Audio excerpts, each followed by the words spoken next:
for the next. Nice one. Straight down the middle. So a good performance from both teams. Hi, I'm Rupha Ramani and you're watching Firstpost.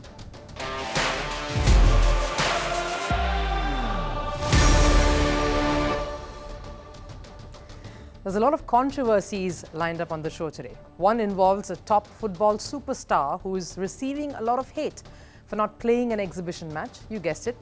This time, though, China has its target set on Lionel Messi. They do not want him anywhere in a football ground in their country. And then, of course, there is that controversial run-out that happened, which was not given out in the match between Australia and West Indies, which made us all look at all the controversial on-field episodes that has brought the stubborn side of players to the forefront. Players who have not thought of anything but their own will to push the envelope and the rule book. And speaking of controversies, how can we look beyond Glenn Maxwell? But what is the weird connection between his career graph and a controversial episode? Stick on to know more, but first a look at the headlines from around the world in Sports 360. We'll start from the world of football. Chelsea rallied from behind to beat Crystal Palace 3-1 at Selhurst Park. Conor Gallagher scored twice for the Blues. Enzo Fernandez sealed the win for Chelsea with his final goal in added time. The result adds pressure for Crystal Palace, who just sit 5 points above the relegation zone.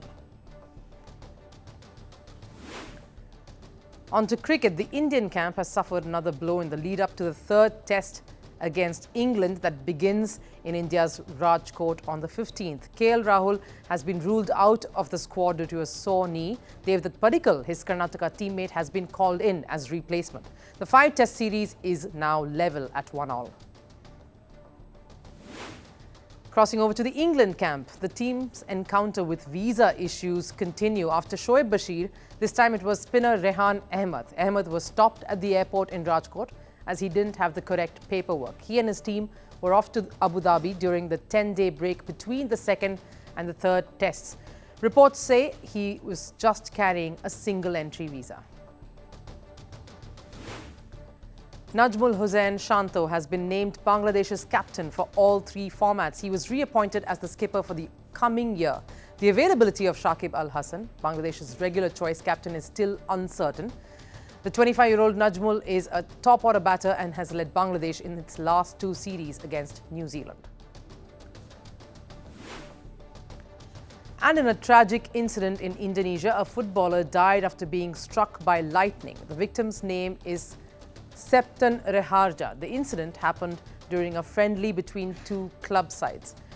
The 35-year-old footballer died in the hospital after suffering intense heat burns.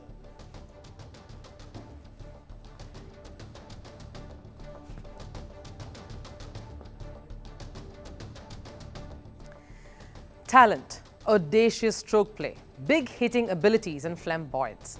Now, when I think of Australian cricketer Glenn Maxwell, these are some of the words that definitely come to mind.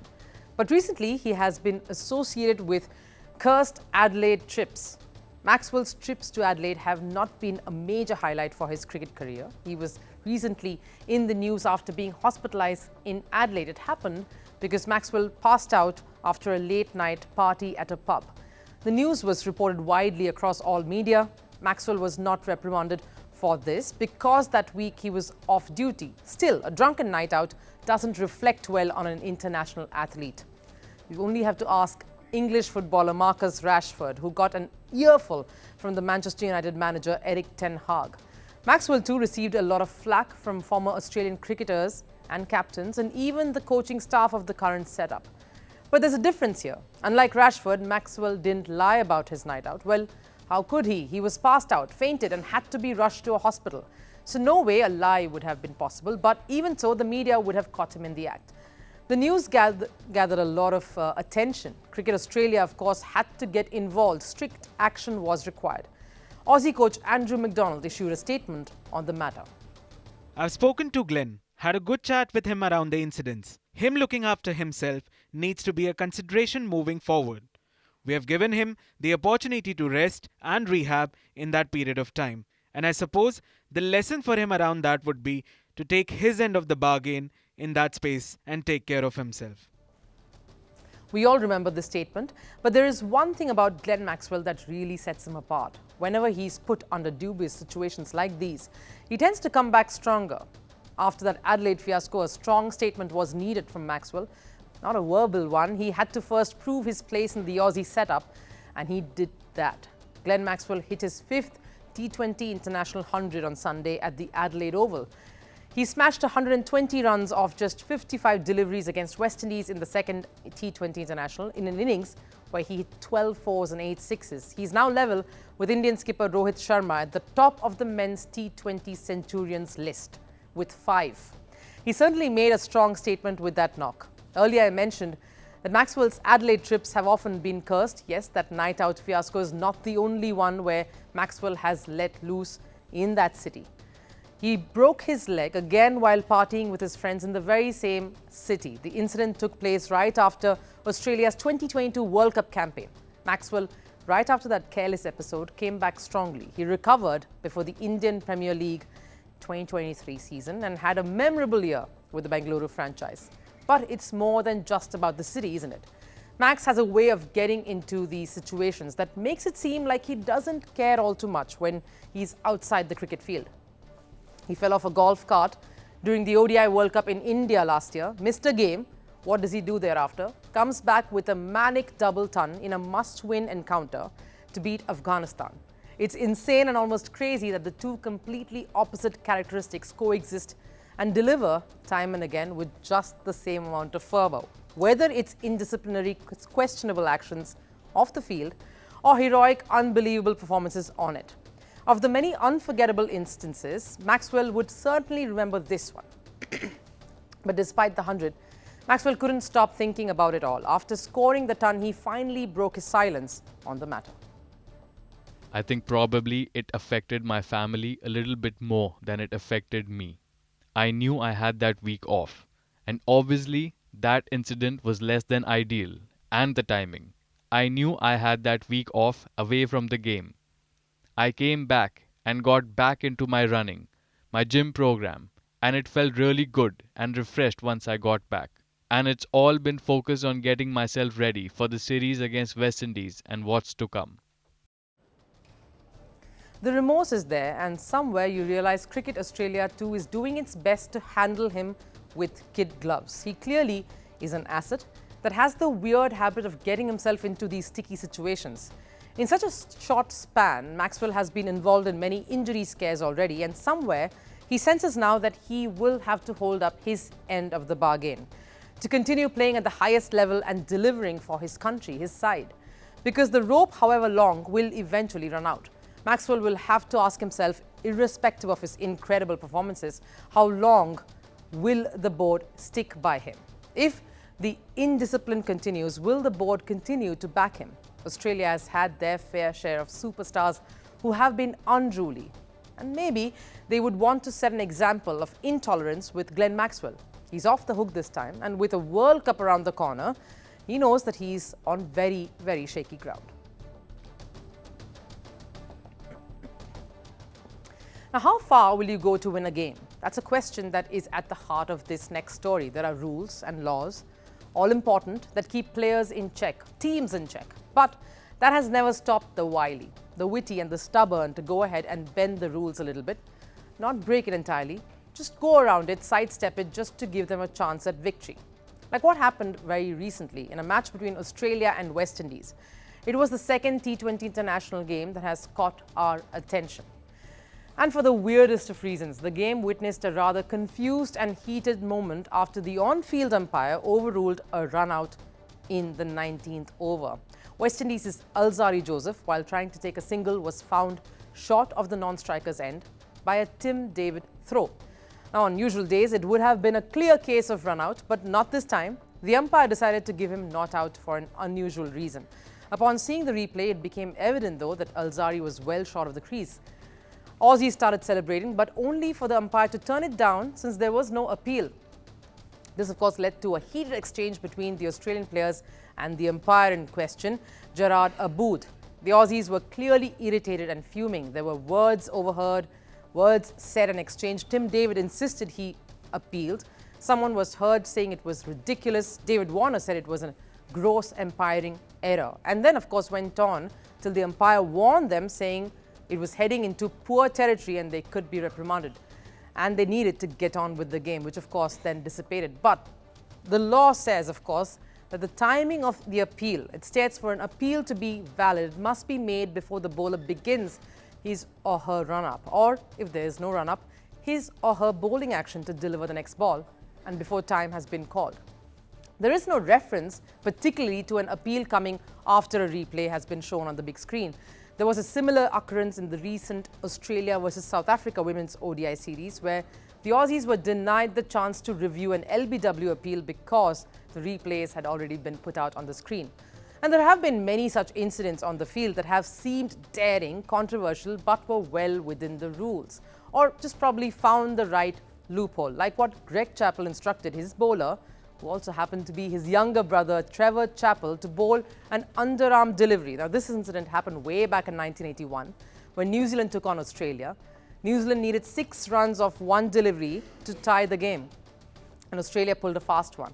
And this incident, even back then, was way ahead of its time, way more controversial for those times. And though it was legal and well within the rules, the boundaries of the game, it created quite a stir and was perceived against the spirit of the game. The outrage, of course, caused by the incident eventually led to an official amendment to the international laws of cricket, making it illegal to bowl any underarm delivery. But it is the human psyche that loves to bend the rules. Like when Sri Lanka and Bangladesh took on each other in the ODI World Cup game last year in India, Angelo Matthews etched his name in record books for all the wrong reasons. The former Sri Lankan captain became the first player to be dismissed through the timed-out law. Angelo Matthews was supposed to come out to bat after the 4th wicket fell. He did come out to the crease and realized the strap of his helmet was broken. The law says after the fall of a wicket, the incoming batter must be ready to receive the ball within 3 minutes. Angelo Matthews was clearly fumbling and asking for a replacement. Someone, of course, went on to whisper to the opposite captain, Shakib Al Hasan, to appeal for his dismissal, and he did not waste a moment. Matthews pleaded, in fact, with Shakib to let this go, but his smirk and apologetic shrug only meant there was no taking this back. Now, it's controversial moments like these that create a bit of bad blood as well. Matthews went on to call Shakib a cheater after the game. Sri Lanka went on to lose that match, however. And speaking of bad blood, there was tons of that when R. Ashwin decided to run out the non-striker. It was an Indian Premier League match, and the batter in question was England's Jos Buttler, who was playing for the Rajasthan Royals back then.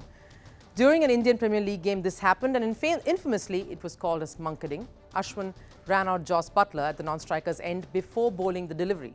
Now, after Ashwin dislodged the bails, the umpire even asked him about reconsidering his appeal. Both Ashwin and Buttler were arguing much after the incident took place.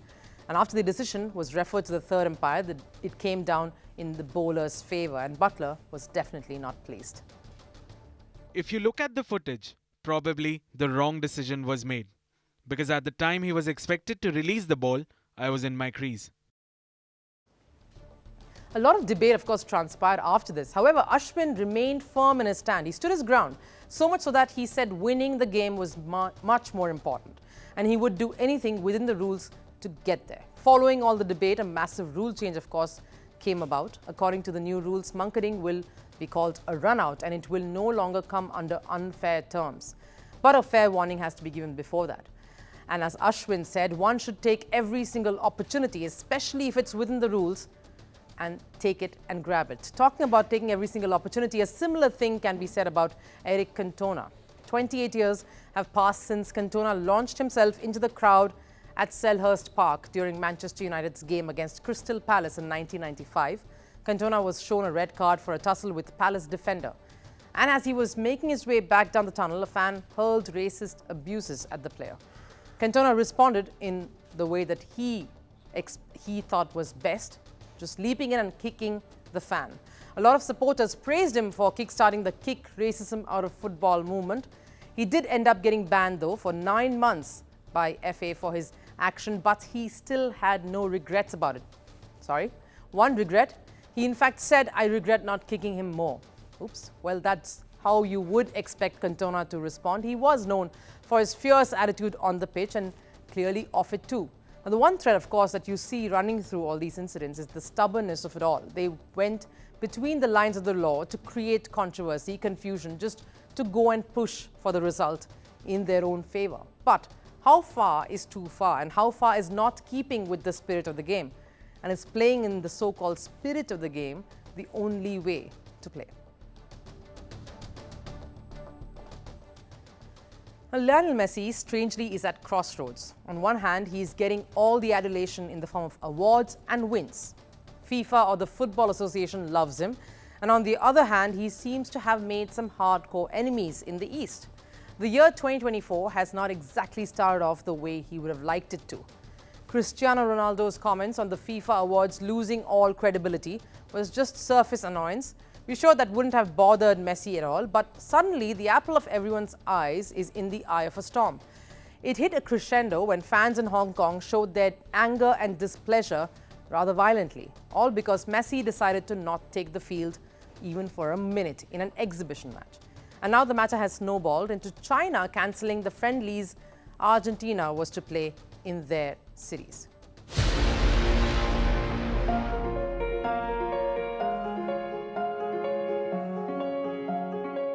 Messi is the poster boy of football now. It just seems so natural for him to get all the love and adoration. Because he doesn't seem to be putting a single foot wrong. At least the west side of the world believes so. Argentina loves him. He won them a World Cup.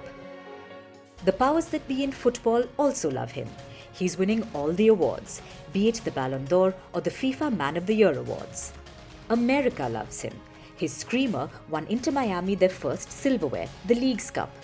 So all is well westwards, but not so much of his travels east, and looks like he's barred from doing so too for a while. Trouble started brewing when Inter Miami was scheduled to play a few exhibition matches in Hong Kong and then Japan last week. Messi did not take the field even for a minute in the Hong Kong match, and that enraged fans all over. They were livid. They demanded an explanation and their money back.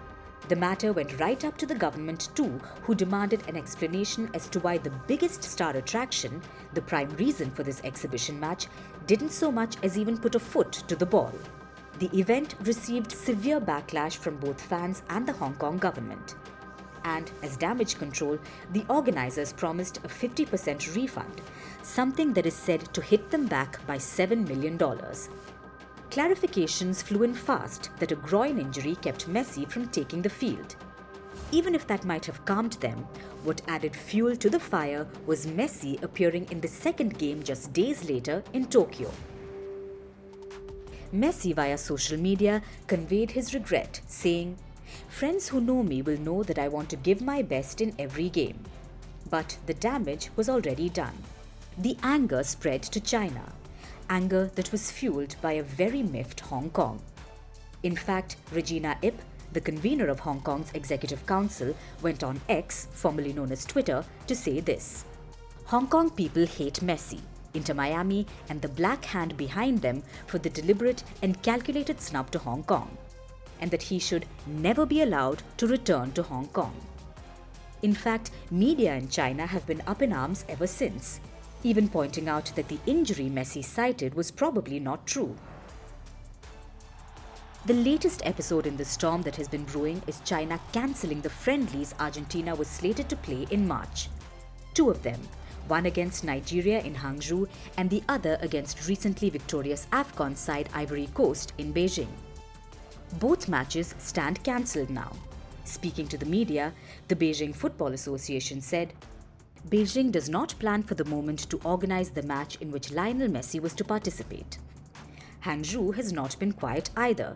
They said, given the reasons that everyone knows, according to the competent authorities, the conditions for the event to take place are not met.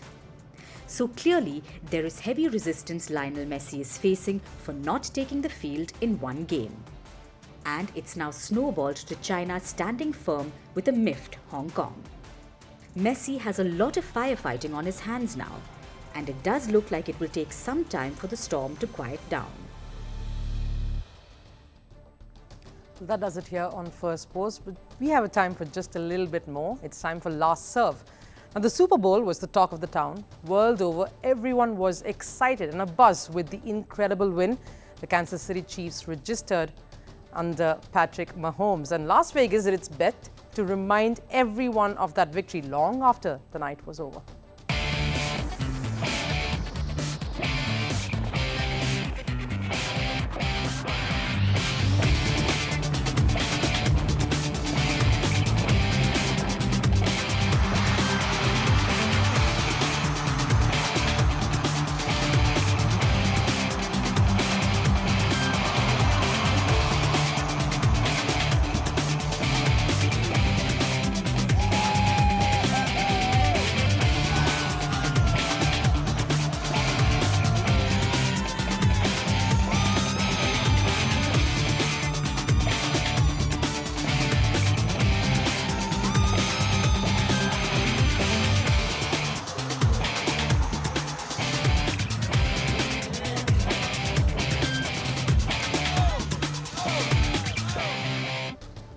Well, that does it here on Firstpost tonight. Thank you so much for joining in. Hope you enjoyed this one.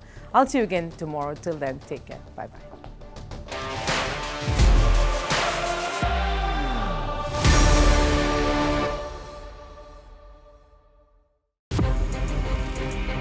From impeachments to inaugurations, if it's a political story, we are on the scene. The race for the White House is heating up. We're beating Biden. How dare he say that? If it's breaking news, we're live with the latest coverage. From the White House, the State Department, and Capitol Hill, we know the issues, but above all, we know the players to bring you the latest in-depth analysis on all the key stories that we're covering. I'm Eric Ham. Join me from Washington here on Firstpost America.